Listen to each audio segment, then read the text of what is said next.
بسم اللہ الرحمن الرحیم. ناظرین، اس وقت ہم لندن میں موجود ہیں اور ہمارے ساتھ دلاور صاحب جو ہمارے پاکستانی بھائی ہیں، لاہور سے ان کا تعلق ہے. دلچسپ بات یہ ہے کہ دلاور صاحب کو پاکستانی چیزوں سے بہت دلچسپی ہے. آپ دیکھ رہے ہیں کہ ہمارے ساتھ رکشا انہوں نے یہ پاکستان سے لائے ہیں، یہاں کھڑا کیا ہوا. تو دلاور صاحب، اس کے پیچھے کیا آپ کا یہ شوق ہے، موٹو ہے، پاکستانی چیزوں سے یہ سارا علاقہ اپنے لندن کا بھرا ہوا ہے؟ سر، بچپن میں میرے والد صاحب مرحوم ہمیں پاکستان سیر کرنے کے لیے لے جایا کرتے تھے. اچھا. تو اکثر یہ چیزیں جو ہوتی تھیں یہ بڑے دلچسپ ہم ہوتے تھے. صحیح. کاش یہ چیز ہمیں مل جائے، کاش یہ بس ہمیں مل جائے، کاش یہ پاکستان کا کلچر ملے، کاش میں پاکستانی آ جاؤں. اچھا. یعنی کہ میری جو نا ایمبیشن تھا کہ میں پاکستان میں پلوں بڑھوں پڑھوں. ہاں. تو افسوس کی بات یہ تھی کہ مجھے واپس لندن ہی آنا پڑا. صحیح. اور میرے والد صاحب نے مجھے کہا بھی تھا کہ میں نے تمہارا داخلہ کا ارینج بھی کر دیا ہوا پاکستان میں ایچ ایس این کالج میں، سب کچھ ہو جائے گا. لاسٹ منٹ کے اوپر بس ان کے دل میں کیا خیال آیا کہ چل نہیں یار، چلو واپس چلے. تو میں بڑا ڈسٹریس ہو گیا تھا اس معاملے پہ. تو میں بھی یہ آرٹیفیکٹس جو چیزیں جو میں یہ پاکستان کی جگہ جگہ سے جو آئٹمس تھے، چیزیں تھیں، وہ مجھے بڑی محبت تھی ان سے، وطن سے محبت تھی. تو یہ چیزیں بھی میرے ساتھ ساتھ ہی آ گئی ہیں. اچھا. تو یہ رکشا کب لے کے آئے آپ؟ یہ رکشا جی 1984 کا رکشا ہے جی. اچھا. اور یہ 84 سے ہمارے پاس ہے. پہلے یہ لاہور میں تھا ہمارے گھر میں، اس کے بعد پھر اس کی شپمنٹ ہم نے کروائی. یہاں پہ آنے تک اس رکشے پہ کتنا خرچہ ہے؟ اس کے دیکھیں جی، خرچے کا وہ شوق کا مول نہیں ہوتا، وہ کہتے ہیں کمرشلی یہ یعنی نان سینس ہی بنتے ہیں. مگر جو اس نے لوگوں کو خوشیاں دی ہیں، جتنے لوگوں نے سیر کی ہے، ٹرافالگر اسکوائر کے اندر سے یہاں پہ پریڈ چلی ہے جی. اس کا سیکنڈ پرائز آیا تھا. فرسٹ پرائز اس وجہ سے ہمیں نہیں ملا کیونکہ یو کے کا امریکہ کے ساتھ بڑی اچھی دوستی ہے، تو فرسٹ پرائز انہیں دے دیا تھا. اچھا. سیکنڈ بیسٹ ہمیں رہے، یعنی ڈنڈی ماری جی، ورنہ یہ فرسٹ پرائز تھا. یہ ہماری وہ رانی بس جو تھی، راکٹ جو تھا ہمارا. اچھا. سو یہ چیزیں جو ہوتی ہیں اس کے ساتھ ساتھ آرٹیفیکٹس ہیں. مطلب یہ جو رکشا ہے یہ لندن کی سڑکوں پہ بھی چلا ہے؟ بالکل چلا جی. یہ نمبر لگا ہوا جی. صحیح ہے. نمبر بھی لگا ہوا ہے. یہ قصور کا رکشا رجسٹرڈ تھا. اچھا. اور پھر ہم نے لندن میں اس کو چلایا ہے اور بڑا انجوائے لوگوں کو لطف اندوز ہوئے. اچھا دلاور صاحب، یہ بتائیے، یہ بس یہ اب بھی وہاں پہ چلتی ہیں؟ خاص طور پہ یہ بسیں جو ہیں کراچی میں بہت زیادہ چلتی ہیں، اسلام آباد میں بہت تھیں، لاہور میں بہت تھیں. تو ٹی کے سی 1965 اس کے اوپر لکھا ہوا ہے. یہ بس آپ کب لے کے آئے؟ یہ بس جناب یہ 2000 میں آئی تھی. یہ ایکسپو پہ گئی تھی، پاکستان کی نمائندگی اس نے کی ہے. جرمنی میں ایکسپو لگا ہوا تھا، تو یہ 2000 میں یہ وہاں سے آئی تھی. اچھا. تو اس کے اوپر یہ وہ قیدی کا ہوتا نا، قیدی کو آپ نے بیل دینا ہے جب اندر ہوتا، اس کا جی ضمانت دینی ہے آپ نے. تو ہم نے اس کی بھی $15,000 کی ضمانت دی تھی، ہمیں دے دے ہمارا بس واپس آ جائے گی. تو ہم واپس نہیں ہم نے دی، لہٰذا ہمارا بیانہ جو تھا $15,000 ہو گیا جی. میں نے کہا لے آؤ جی ادھر. اور اس نے کوئی میرے خیال اربوں پاؤنڈ کی ویلیو کی پبلسٹی، لوگوں کی خوشیاں، لوگوں کو، یعنی یہ بھی کمرشل اینٹی نہیں ہے. صحیح ہے. لوگوں کی خوشی یہ ہماری آئیڈینٹی ہے. اور یہ ہماری آئیڈینٹی جو ہے نا، یہ پتہ چلتا ہے جی یہ پاکستان کا. دلاور بھائی، یہ گاڑی جو ہے یہ کہاں، جس طرح رکشا قصور کا تھا، یہ گاڑی یہ کراچی کی گاڑی ہے جناب، جو میں نے درست کہا کہ کراچی میں بالکل جی بالکل. یہ W11 کا روٹ جی جناب اس کا. یہ سندھ انجینئرنگ کمپنی. پھر یہ اللہ والا باڈی بلڈر ہے جی. اس نے تمام اس کی باڈی تیار کروائی ہے بڑے اہم زبردست طریقے سے. اور میرا جو میں آپ کو ایک بات جو اندر ریکارڈ یہ بتا دوں کہ بورس جانسن جو سابق پرائم منسٹر تھا، یہاں پہ چونکہ یہ کراچی کی بس ہے، اس میں وہ ہوا والی نہیں سسٹم کے جب بارش ہو یا کوئی ہو تو اس کو یعنی کہ ونڈ اسکرین کو کلین کر سکے.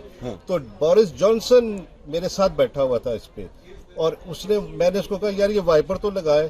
تو وہ وائپر لگا رہا تھا، میں گاڑی چلا رہا تھا، یہ وائپر پھر لگا رہا تھا. بارش بہت تھی اس دنوں میں. اچھا. تو یعنی کہ ہر اہم آدمی، آپ کی پاکستان نیشنل کرکٹ ٹیم نے اس پہ سفر کیا ہوا اس گاڑی پہ. جی ہاں. اس کے بعد پھر جتنے آرٹسٹ ہیں سب کے سب جو نا اس پہ انہوں نے سواری کی ہوئی ہے. اچھا دلاور صاحب، آپ کا یہاں پہ جو کاروبار ہے وہ کیٹرنگ کا ہے، تو اس وقت جہاں ہم کھڑے ہیں یہ آپ کا شادی ہال بھی ہے.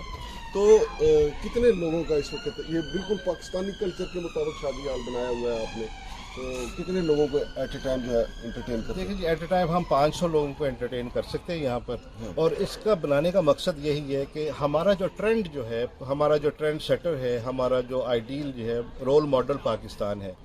جیسے ہم پاکستان کی شادیاں کرتے ہیں اور انگیج ہوتے ہیں، یہاں پہ اب وہ یہ کام نہیں کر سکتے کسی جگہ پہ بھی، کیوں میں ان سے ہلٹن کے ساتھ بھی افیلیٹڈ ہوں، بڑے بڑے اور گروپ سے بھی افیلیٹڈ ہوں.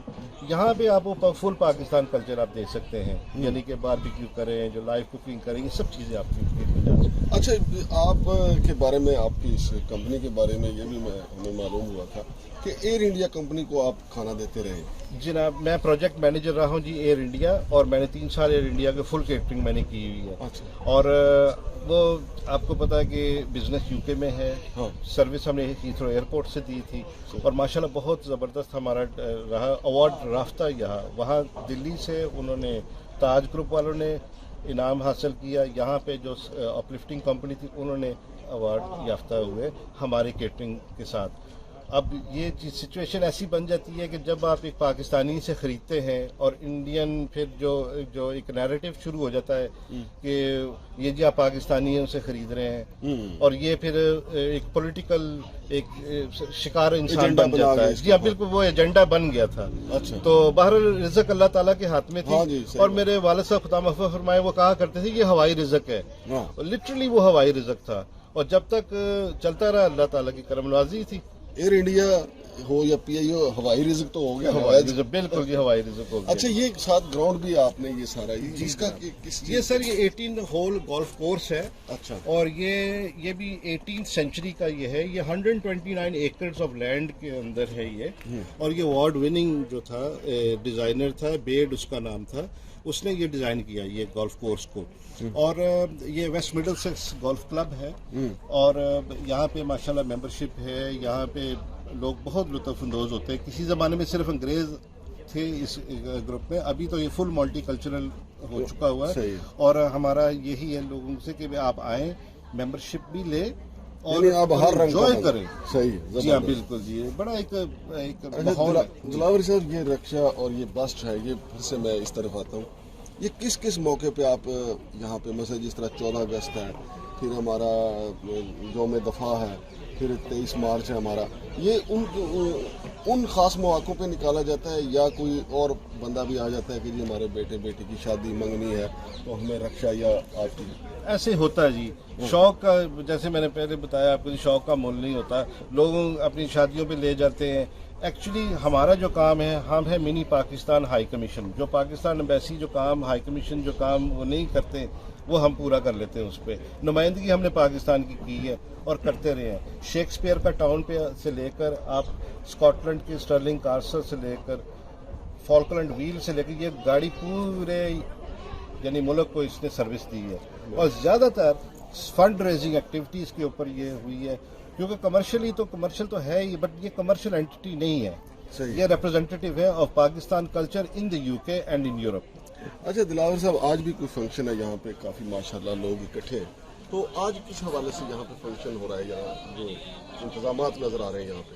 سر یہ پھر سے میں وہ بات کروں گا کہ یہ پاکستان کا ایک ادارہ ہے جی، نسٹ یونیورسٹی ہے، المنائی ان کا.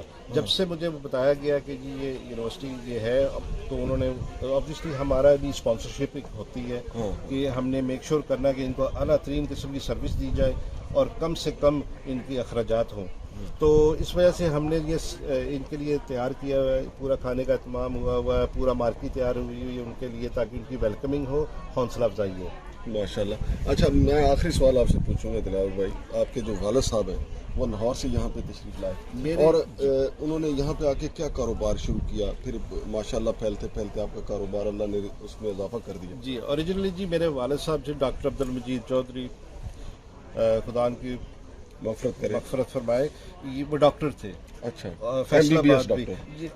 فیصلہ آباد میں ہرچند پورہ ہمارا محلہ، چھوٹا سا محلہ تھا وہاں پہ. تو وہاں پہ لوکل کمیونٹی کو سروس وہ دیا کرتے تھے.